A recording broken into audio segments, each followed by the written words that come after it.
I love them. I could eat it every single day and never get bored. Drunk or sober, warm and burning your mouth, or even the following morning cold in its box. Round or square, folded in half, or eaten with a fork because you think you have good table manners. With sauce, without sauce, or with a fried egg on top of it because you have genuinely lost control of your evening. No judgment. Of course, we are talking about the greatest food invention in history, pizza. Except here's the thing nobody tells you. American pizza isn't one food. It's not even close. It's 50 different food cultures wearing the same trench coat. Here's my promise to you today. By the end of this video, you are never, and I mean never, going to look at a plain cheese slice the same way again. You are going to know exactly how people order, cut, and eat their pizza in every corner of this beautiful country. Because it is wildly, hilariously, not the same everywhere. We counted 24. Yes, you heard it right. 24 separate, legally distinct styles of pizza, all born on American soil. So let's not waste time. We're explaining all of them, starting with the ones you already think you know. First up, the one you're already picturing, New York style. Big, thin, foldable, and about 18 inches across. Basically a personal satellite dish made of carbs. It traces back to recipes Neapolitan immigrants brought over, but it's cheesier and bigger than its Italian ancestor. Fold it lengthwise or you're doing it wrong. That's not an opinion, that's a bylaw. Now, Chicago deep dish. Crust up the sides like a pie tin, cheese first, then a thick, chunky tomato sauce piled on top. Because the whole thing bigs for almost an hour, and the sauce is there to stop the cheese from burning underneath it. Even a former US president has publicly needled his own city about it. Or what many people think, it's basically a knife and fork casserole, not a damn pizza. Here's the twist though. Most actual Chicagoans don't even eat deep dish, they eat Tavern-style. Thin, cracker crisp, cut into neat little squares instead of triangles, built for standing at a bar and flirting with strangers. No, for real, ask any local and they'll tell you deep dish is a tourist trap with a passport stamp. Moving to Detroit style. Rectangular, baked in a pan, and topped edge to edge with Wisconsin brick cheese, not mozzarella, which caramelizes into a crispy, lacy border people genuinely road trip for. Buddy's has been doing this since 1946. Next, St. Louis style. Cracker thin, no yeast in the dough at all, cut into a party-cut grid of little squares and topped with Provel, a process blend of provolone, Swiss, and cheddar with a faint whiff of liquid smoke. People either love it or can't process it exists. No in-between possible. And then this one, California style.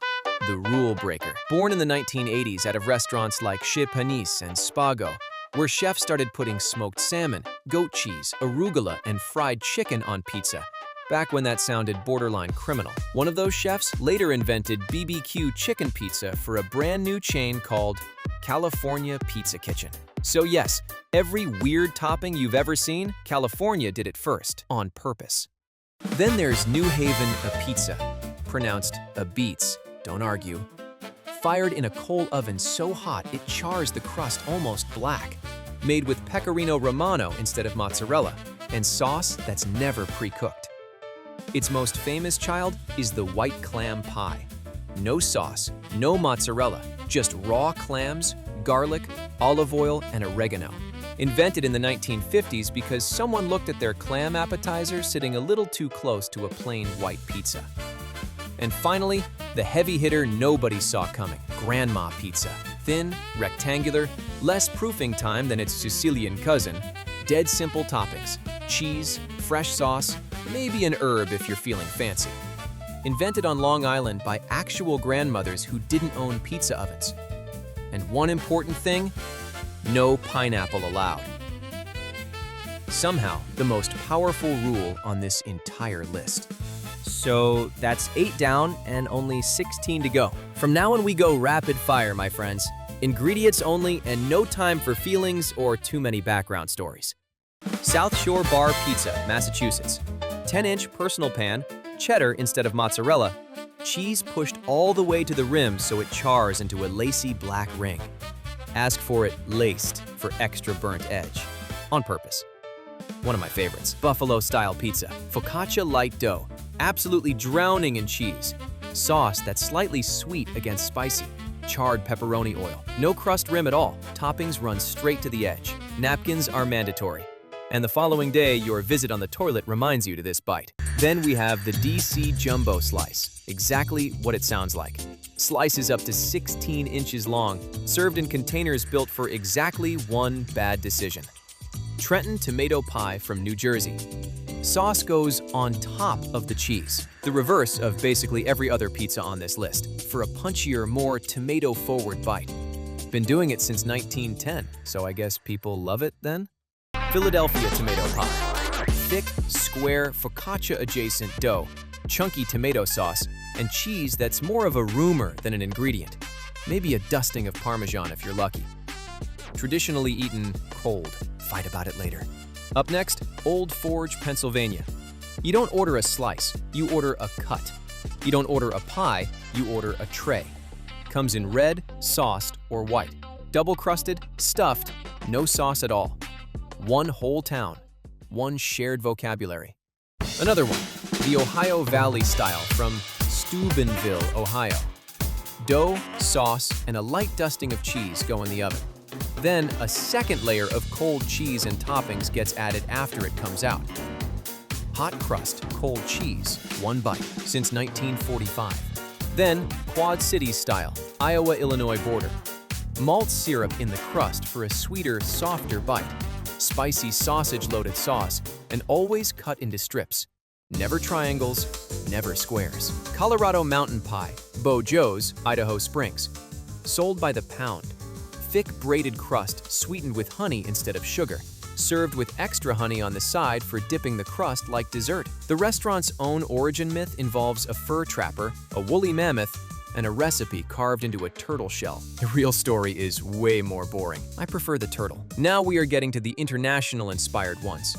Cuban-style pizza, Miami. Standard dough and sauce, but the cheese blend gets a hit of Gouda, a nod to the city's Cuban-American community putting their own stamp on the format. Brier Hill style, Youngstown, Ohio. Romano cheese instead of mozzarella, a sweet and tangy Sunday sauce, medium crunch crust. Brought over by Italian steelworkers in the 1940s and never left. Hang on, guys, we are almost there. Just 5 more styles to cover, and then you can order your pizza. Dayton-style, Ohio. Thin crust, square cut, and the whole city has an actual ongoing pizza war between rival family shops that all trace back to one guy who opened up in the 1950s. Nobody loses a pizza war. Everybody just eats more pizza. Greek pizza, Boston and New England. Thick, chewy focaccia-style crust, baked in an oiled pan. Absolutely loaded with sauce, cheese, and oregano. Built by Greek immigrant pizzerias as the anti-chain option. Then, New England Beach Pizza, Tripoli Bakery, since 1944. A sheet tray pie with sweet tomato sauce, a light dusting of cheese, and this is the twist, a single slice of provolone laid on top. Massachusetts and New Hampshire's boardwalk food of choice. Rhode Island Red Strips, baked dough, tomato sauce, and zero cheese. None. You'll find these at bakeries, not pizzerias, cut into rectangular strips. Technically pizza, legally, I have questions. And then the last one, Altoona-style, Pennsylvania. Sicilian-style dough, sweet tomato sauce, deli salami, an entire ring of thick green bell pepper, and cheese that is very often just Velveeta or American. People argue this doesn't count as pizza at all. My friends, we've made it this far, everything counts. 24 styles. 24 completely different answers to the exact same question. What do you put on dough and call dinner? New York gave the world its default image. Chicago couldn't even agree with itself. Ohio alone gave us 3 different arguments. And somewhere in Rhode Island, they took the cheese away entirely and nobody stopped them. So the next time somebody tells you they know what real American pizza tastes like, you now know enough to ask them exactly which one they mean.